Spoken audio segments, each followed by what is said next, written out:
the sun. "If someone wants us, he'll have to take us both," said João, as if he were master of his destiny. They scrounged half a loaf at the café by scrubbing the floor and humping the rubbish to the tip, and slept on the cobbled street with their mouths open. When he woke, the first thing João saw was Rui's face. He thought the pain in his stomach was pure hunger. Side by side they scavenged and slept. They milled about with the other men waiting for work, and learned a lot.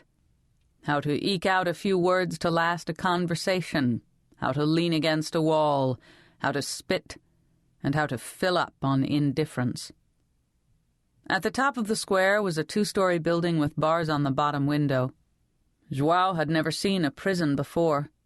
The prisoners sat in the window and talked to friends or received food from relatives. One day, a dozen or more people had gathered. João and Rui had nothing else to do. "He talks about sacrifice. Who is making these sacrifices, my friends? Ask yourselves." No one looked at the prisoner. They were just hanging around waiting, though there was nothing to wait for. The prisoner clutched the bars and pressed his face to them. His nose escaped. "Salazar," he said, "is not making sacrifices." There was a general stirring as if fear had blown in on the dry wind. "Listen to me," said the prisoner. His face was thin and pinched, as though he had spent too long trying to squeeze it out of the narrow opening. "In the whole of the Alentejo, 4 families own 3/4 of the land. It was like this too in other countries like Russia, but now the Russian land belongs to the Russian people." Each man averted his face from every other. It was not safe to read another's thoughts. João glanced at Rui. Rui did not know what the others knew, or was too reckless to care. He looked directly at the prisoner. "The people make the wealth, but the wealth does not belong to the people." Men withdrew their hands from their pockets as if emptying their savings before leaving town. The prisoner slid his fingers between the bars. "It is forbidden for us to go barefoot. Salazar forbids it." The man laughed, and the laugh was as free as the body was caged. "Look, this is how we must bind our feet. As long as our feet are in slippers and rags, our bellies must be full." An old man with a bent back, obliged to gaze at feet the long day through, grunted a loud assent. A younger man, blinking back tears of fury, said, "It is true." The prisoner tipped back into the dark cell as though wrenched by some unknown force, perhaps by the darkness itself. Each free man discovered he had something to do elsewhere. "Rui," said João, "we better go." Rui stood with his hands on his hips and tossed his head like a bullfighter. "It's finished," said João. He grabbed Rui's elbow and dragged him away. Later a man came to the square and beckoned João. "You want to work?" "Anything," said João. "Please." "Come," said the man, and turned around. "My friend," said João, looking over at Rui, who whistled and kicked his heels against the wall. The man kept walking. "Wait," called João. "I'm coming."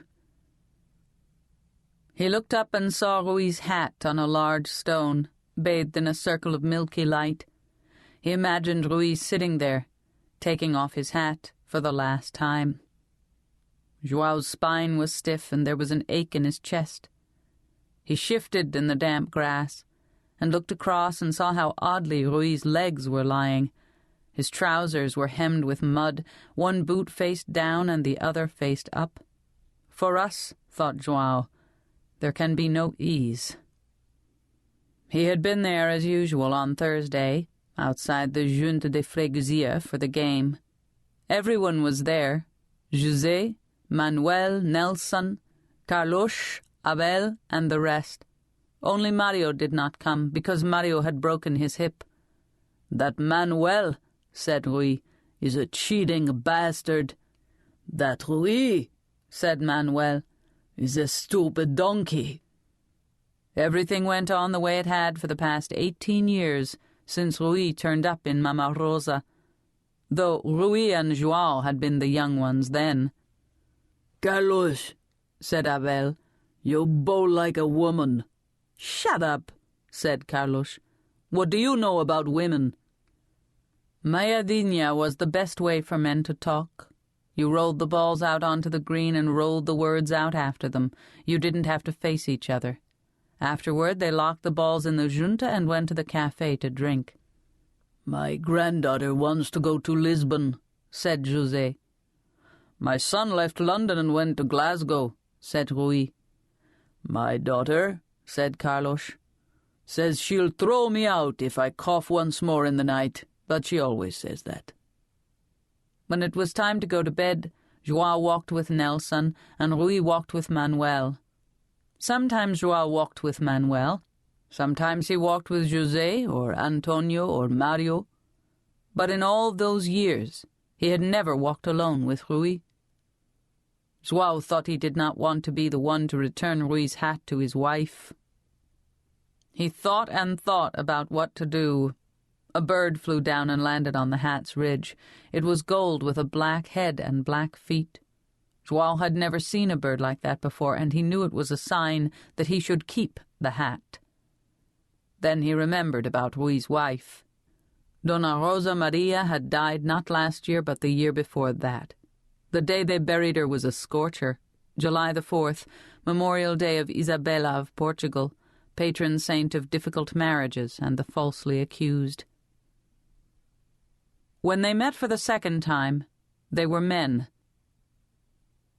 João passed the green shirt parade in the Praça Sousa Prado and climbed the steps up to the Rua Fortunato Simões dos Santos, heading for his favorite bar. At the top of the steps he turned and watched as a boy marched out of the ranks and raised his right arm in the infamous salute. João went into the bar and saw Rui. His skin had darkened, and his nose was no longer fine. It looked as though it had been broken, but João knew it was Rui because he brought back the pain in João's stomach. He was talking, drawing people in from the corners of the room. "All I am saying is that a man who owns 10,000 hectares or more and dines on 6 courses twice a day is living a life of excess. Doesn't the public man himself tell us we must restrain our desires?" Rui wore a checked shirt, a frayed jacket, and his hair dangerously long. It came to within an inch of his collar. "Nobody can contradict Salazar. But you speak like a... The man sitting opposite Rui dropped his voice. "A communist. From each according to his ability to each according to his needs, that's what they say."